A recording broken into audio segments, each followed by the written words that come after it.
آپ کی طبیعت کے اندر دولت سے بیزاری. حضرت ابو دردہ، حضرت ابو موسیٰ اشعری، حضرت ابو ہریرہ رضی اللہ تعالیٰ عنہ، یہ سمجھ لیں ان کے کلاس فیلو تھے، ان کے ساتھ پڑھا تھا انہوں نے. حضرت ابو ذر غفاری ان پر بھی جلال کرتے. آپ یقین کریں کہ طبیعت نا ایسے کیف میں آ گئی ان کو پڑھ کے. ان کو پڑھا جب کچھ دنوں سے تو کچھ انوکھا، یہ انوکھی وجہ ہے، سارے زمانے سے نرالے ہیں. یہ بندے کون سی بستی کے یار اب رہنے والے ہیں؟ یہ کس طرح کے لوگ ہیں؟ کیا سوچ ہے؟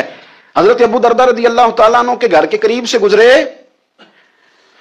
تو حضرت ابو دردہ مکان بنا رہے تھے. کیا جملہ کہا، تڑپ گئی روح. فرمانے لگے ابو دردہ تجھ سے مجھے یہ امید نہیں تھی یار. فرمایا کیا ہوا؟ فرمانے لگے اب تیرا مکان بنانے کے لیے بھی اللہ کے بندوں کی پشتوں پر اینٹیں رکھی جائیں گی. تیرا مکان بنانے کے لیے رب کے بندوں کی پشتوں پر اینٹیں تیرے لیے. حضرت ابو دردہ نے گردن جھکا لی. فرمایا یار جہاں تو ہے نا تو بالکل ہی ٹھیک کہتا ہے. کیوں؟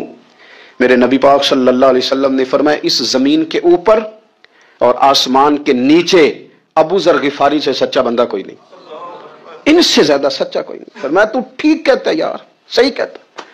حضرت ابو موسیٰ اشعری رضی اللہ تعالیٰ عنہ کو گورنر بنا دیا گیا عراق کا. اب حضرت ابو موسیٰ اشعری صحابہ میں ایک بڑے جلیل القدر صحابی ہیں، اور ان کی عظمتیں، رفتیں، بلندیاں کیا کہنا، بڑی گہری دوستی تھی. لیکن جب وہ گورنر بن گئے نا تو آپ نے فرمایا بس بھائی اب تو نے عہدہ لے لیا ہے، یہ بندے کو ٹھیک نہیں رہنے دیتی چیزیں، اب تو عہدے میں چلا گیا. بڑی مدت کے بعد ملاقات ہوئی حضرت ابو موسیٰ اشعری کے ساتھ. وہ دوڑ کے آئے حضرت ابو ذر غفاری کے گلے ملنے. میرا بھائی، میرا بھائی. فرمایا پیچھے ہٹ جا، میں نہیں تیرا بھائی، تو گورنر ہے، میں غریب آدمی ہوں، اپنا کام کر. پھر دوڑ کے آئے. فرمایا ابو ذر تو میرا بھائی ہے یار، اکٹھے پڑھتے تھے حضور. فرمایا نہیں جا تو نہیں میرا. پھر آئے. جانتے تھے نا یہ سچا بندہ ہے، یہ سچا بندہ ہے، یہ تقریروں والا نہیں، صرف وعظوں والا نہیں، اس کے اندر بھی بڑی سچائیاں ہیں. قریب آئے، آ کے کہا یار تو میرا بھائی ہے، میرے سینے لاگ. فرمانے لگے تو تیسری بار آیا ہے، مومن ہے، میں منہ نہیں موڑ سکتا، پر پہلے مجھے بتا گورنر بننے کے بعد تو نے مکان کتنے بنائے، باغ کتنے لگائے، چکیاں کتنی لگائیں، کتنے تو نے چیزیں بنائی ہیں، پہلے بتا. تو ابو موسیٰ اشعری نے ان کا ہاتھ پکڑا، رونے لگے. کہنے لگے جس محبوب سے تو نے تربیت لی ہے میں بھی انہی کا نوکر ہوں. جن کپڑوں میں میں عراق گیا تھا میرے ہاتھ بھی وہی ہیں یار. کیا بات کرتا ہے تو، میرے وہی ہیں. مجھے بتا اگر یہ عہدے خدمت کے ہم نہیں لیں گے تو پھر کیا ظالموں کو دیں گے، غیروں کو دیں گے؟ نہ کر، کچھ نہیں بنایا. حضرت سیدنا ابو موسیٰ اشعری رضی اللہ تعالیٰ عنہ روئے، اور جب کہا نا کوئی شے نہیں میرے پاس، تو فرمایا اچھا کل آ جا، پھر سینے لگ جا، تو واقعی میرا بھائی ہے. پھر حضرت ابو ذر غفاری نے محبت فرمائی. وہ درویشی، وہ فقیری، وہ سادگی، وہ نورانیت، وہ دل کے ساتھ اندر. ہمارے تو بہت سارے لوگ ہیں جو کہتے ہو کہاں لے جانا ہے مال، کیا ضرورت ہے مال کی، ہر وقت مال کی مخالفت کرتے ہیں، لیکن دل ان کا کہتا ہے کہ آئے صحیح، کسی طریقے سے پہنچے صحیح. حضور نے فرمایا بعض لوگوں کی زبانیں شہد سے زیادہ میٹھی، دل بھیڑیے سے زیادہ خطرناک. اوپر سے کہہ کچھ رہے ہیں، اندر حالات کچھ اور ہیں. لیکن حضرت ابو ذر غفاری رضی اللہ تعالیٰ عنہ دوری دولت سے، آپ فرماتے کیوں ہے لوگوں کے پاس مال، کس لیے اتنا مال جمع کیا ہے؟ کیا ساری غریبی ختم ہو گئی ہے، غربت مٹ گئی ہے ساری، کیوں لوگ مال بناتے ہیں؟ ایک اور آپ کی کلاس فیلو تھے جو بصرے کے گورنر بنے، عبداللہ بن عامر رضی اللہ تعالیٰ. ایک صاحب سے ملاقات ہوئی، جناب نافع تائی ان کا نام تھا. تو ابو ذر غفاری سے وہ بڑے شوق سے ملنے آئے، حضور کے صحابی سمجھ کر کے. فرمایا کہاں کے رہنے والے ہو؟ کہا میں تو بصرے کا رہنے والا ہوں. فرمایا وہاں میرے ایک کلاس فیلو ہیں عبداللہ بن عامر. کہا وہ تو آج کل گورنر ہیں. فرمایا میرا ایک پیغام دے دو گے اس کو جا کے؟ کہا حضور دے دوں گا. فرمایا اس سے جا کے کہنا تو گورنر بن کے بھی زندہ ہی ہے، اور میں پانی کا پیالہ پیتا ہوں، کھجور کھاتا ہوں اور رب کی عبادت کرتا ہوں، میں بھی تو زندہ ہی ہوں نا، تو بھی زندہ ہی ہے، اس سے آگے کچھ نہیں ہے. اور میں کھجور کھاتا ہوں، پانی کا پیالہ پیتا ہوں، میں بھی تو زندہ ہوں نا. اللہ اکبر. نافع تائی کہتے ہیں اس پیغام کی سمجھ نہیں آئی، لیکن میں لے کے گیا. عبداللہ بن عامر سے میری ملاقات ہوئی تو میں نے کہا جی ایک پیغام دینا ہے. تو انہوں نے کچھ توجہ نہیں کی. جب میں نے بتایا نا کہ حضرت ابو ذر غفاری کا پیغام ہے تو ان دونوں آنکھیں کھول دی. کہنے لگے جلدی بتاؤ انہوں نے کیا کہا ہے. فقر اور درویشی کے رستے پہ چلنے والوں کے امام سیدنا ابو ذر غفاری نے کیا کہا ہے. تو کہتے ہیں مجھے پاس بٹھا لیا، شفقت فرمائی. کہنے لگے اب بتاؤ انہوں نے کیا کہا ہے. تو عرض کرنے لگے، انہوں نے کہا ہے کہ تو گورنر ہے، تو بھی زندہ ہے، اور میں کھجور کھاتا ہوں، پانی پیتا ہوں، رب کو یاد کرتا ہوں، میں بھی تو زندہ ہی ہوں نا۔ کہنے لگے ایک دفعہ پھر کہے۔ کہا انہوں نے کہا تھا کہ میں کھجور کھاتا ہوں، پانی پیتا ہوں، عبادت کرتا ہوں، میں بھی تو زندہ۔ کہا ایک دفعہ پھر کہے۔ کہتے ہیں ہم تیسری دفعہ کہا تو وہ اتنا روئے کہ انہوں نے چادر میں منہ چھپا لیا۔ کہنے لگے یار وہ ٹھیک ہی کہتا ہے، وہ صحیح کہتا ہے، اتنا مال، اتنے عہدے، اتنی چیزیں، اتنا کچھ جمع کر کے رکھا ہے، ان کا حساب دینا، ان چیزوں کی اللہ کے حضور کیا عذر پیش کریں گے، کس طرح رب کی بارگاہ میں بتائیں گے کیا وجہ تھی، کن چکروں میں ہم نے زندگی گزار دی۔ سیدنا ابو ذر غفاری رضی اللہ تعالیٰ عنہ نے اپنی حیات مبارکہ ساری کی ساری فرماتے تھے کہ ہم نہیں عمل کریں گے تو کون کرے گا، وہ خاص سادگی، وہ خاص۔ اور پتہ میرے نبی پاک نے کیا فرمایا؟ فرمایا مجھے میرے رب نے حکم دیا ہے کہ میں 4 لوگوں سے پیار کروں۔ اللہ اکبر، کاش کبھی آپ اس حدیث کے جملوں کو سمجھیں۔ اور یار اللہ نے حکم دیا ہے محبوب پیار کرے، حضور کس سے؟ تو پہلے 3 مرتبہ نبی پاک نے ایک ہی شخص کا نام لیا، فرمایا علی سے، علی سے، علی سے، پھر فرمایا ابو ذر غفاری سے، پھر فرمایا جناب مقداد سے، پھر فرمایا سلمان فارسی سے۔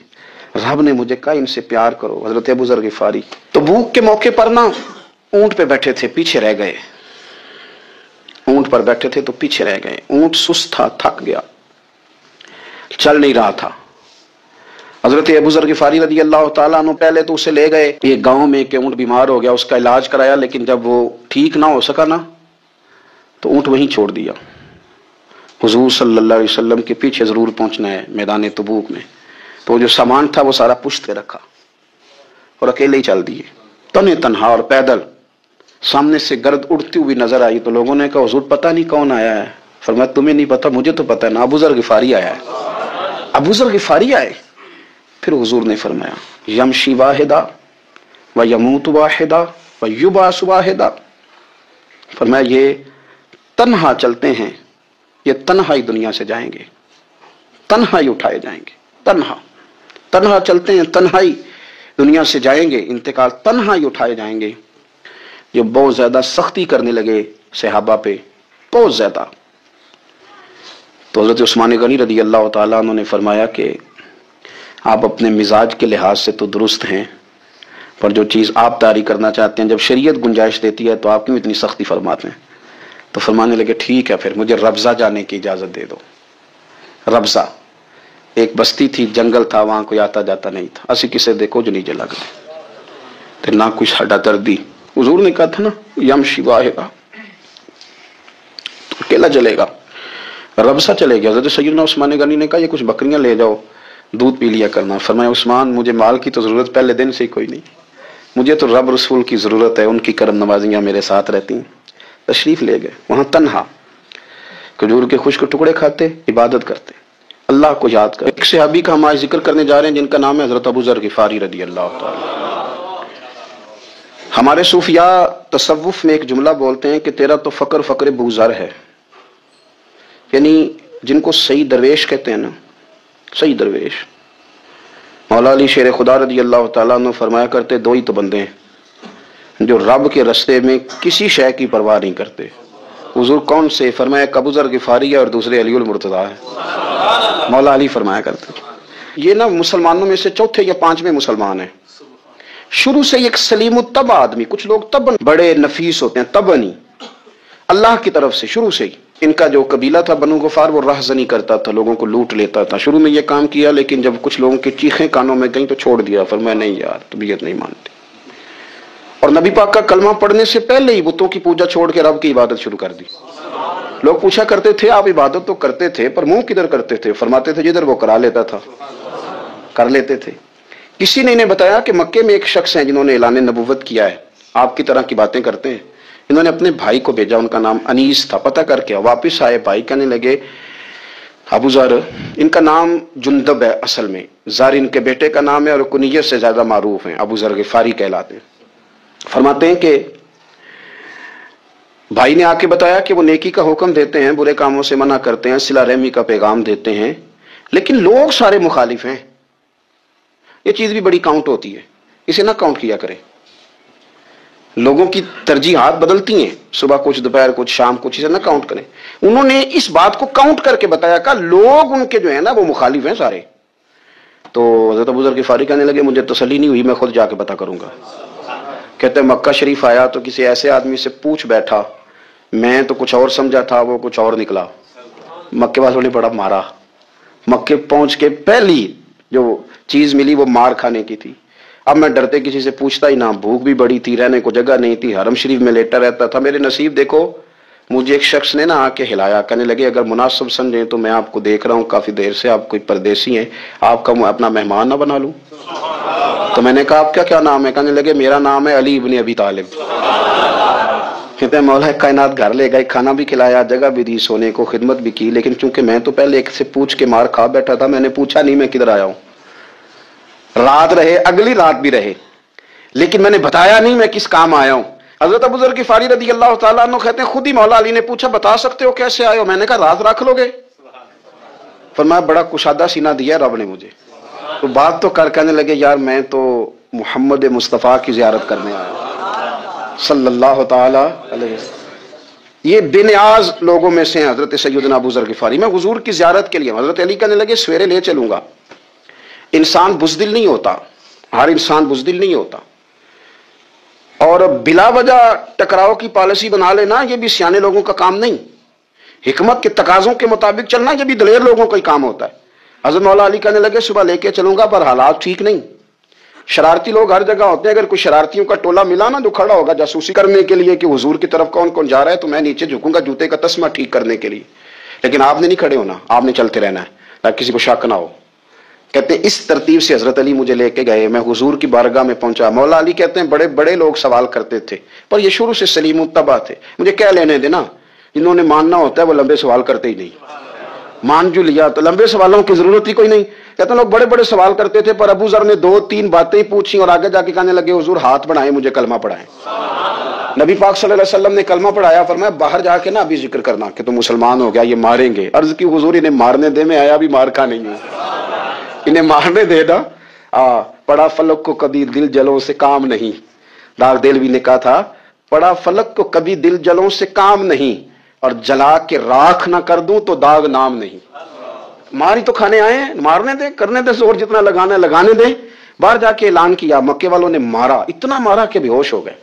پھر کسی نے بتایا کہ تم نے گزرنا بھی ہے ان کے علاقے سے، بنو غفار سے، پھر ان کا پتہ بھی ہے یہ لوگ بڑے سخت ہیں، پھر چھوڑا۔ تبن بڑے جلالی تھے، زاہد مزاج تھے، فرماتے تھے کہ جو تمہاری ضرورت سے زیادہ ہے وہ سارا صدقہ کرو۔ کنز کے معاملے میں ان کا رویہ یہ تھا، صرف حضرت صدیق اکبر کو کچھ نہیں کہا انہوں نے، باقی حضرت عمر جیسے آدمی کو بھی کھڑا کر کے کہہ لیتے تھے یہ مال کیوں رکھا ہوا ہے خزانے میں، بانٹتے کیوں نہیں سارا؟ اور جناب عثمان غنی رضی اللہ تعالیٰ عنہ کے ساتھ تو باقاعدہ کئی دفعہ اس موضوع پر گفتگو کی۔